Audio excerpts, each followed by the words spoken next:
tonus musculaire. Allez, on se ralentit. On regarde sa voile. Allez, les mains en bas. En haut, en bas.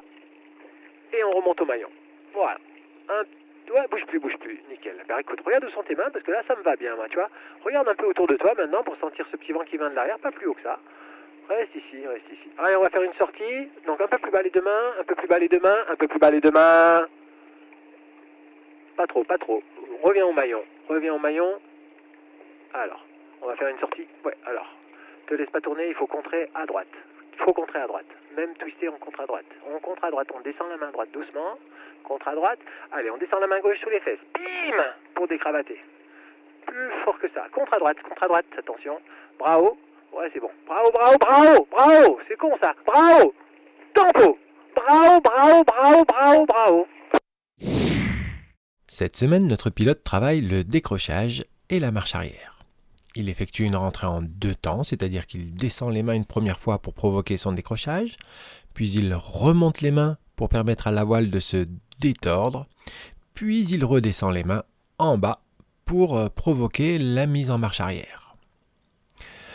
Lorsque le pilote arrive sous la voile, il peut reconstruire, c'est-à-dire remonter ses mains plus haut, aux environs des mousquetons. La voile se reconstruit, elle a désormais des petites oreilles en marche arrière. Elle se dandine encore un petit peu. Elle va surtout se présenter légèrement en avant. Puis elle va repartir en arrière.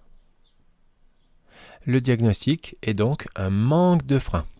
La solution serait donc de redescendre les mains quelques centimètres plus bas.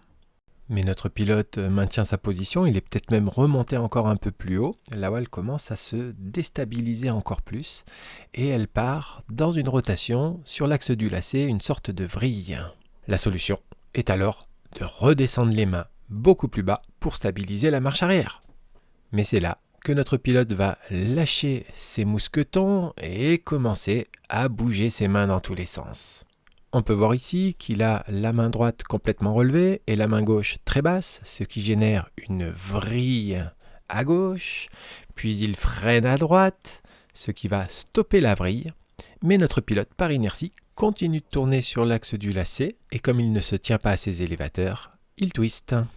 La solution serait alors de s'accrocher les mains sous les mousquetons pour maintenir la voile en marche arrière pour qu'elle arrête de tourner dans tous les sens et d'essayer de se détwister en sortant du cocon et en essayant de pédaler. Notre pilote continue à effectuer des gestes pas très bien maîtrisés, il freine, il relâche, il refreine. À un moment donné, il va pour s'accrocher mais il relâche immédiatement, puis il finit par remonter trop ses mains. La voile va donc marquer une abattée et un petit miracle se produit puisque notre pilote va se détwister. La voile revole, mais il y a une belle cravate à gauche. Il faut donc désormais enrayer la rotation, priorité au cap, en contrant, à la sellette et à la commande à droite. Notre pilote est un petit peu laxiste sur le maintien du cap, il manque de frein pour contrôler son cap. Puis il va s'occuper de défaire sa cravate en utilisant la technique du décrochage asymétrique. On le voit ici descendre une première fois brutalement sa main gauche sous les fesses, puis il remonte la main, mais la cravate ne s'est pas défaite.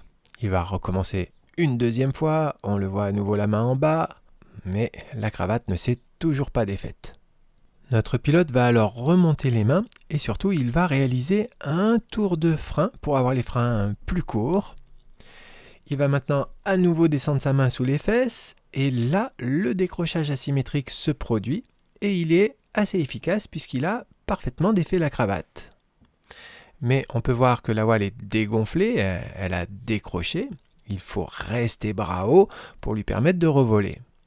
Notre pilote va à nouveau commettre une erreur de surpilotage en redescendant ses mains beaucoup trop tôt alors que la voile ne revole pas encore. Il est en plus asymétrique, on le voit descendre plus bas la main gauche que la main droite. La voile part en vrille à gauche. Le pilote continue à bouger ses mains dans tous les sens, il freine symétriquement, il relâche, il refreine asymétriquement. Au bout d'un moment, il finit par se mettre bras haut et la voile marque une abattée. Le pilote temporise cet abatté, la tempo jusque-là est tout à fait réussie, il faut maintenant relâcher les freins. Notre pilote déséquilibré maintient du frein dans la phase d'accélération, ce qui pourrait provoquer un décrochage dynamique. Heureusement, la voile résiste à ce petit surpilotage sans rentrer dans un nouveau cycle de décrochage. Les mains baladeuses sont responsables de la plupart des cascades d'incidents de vol.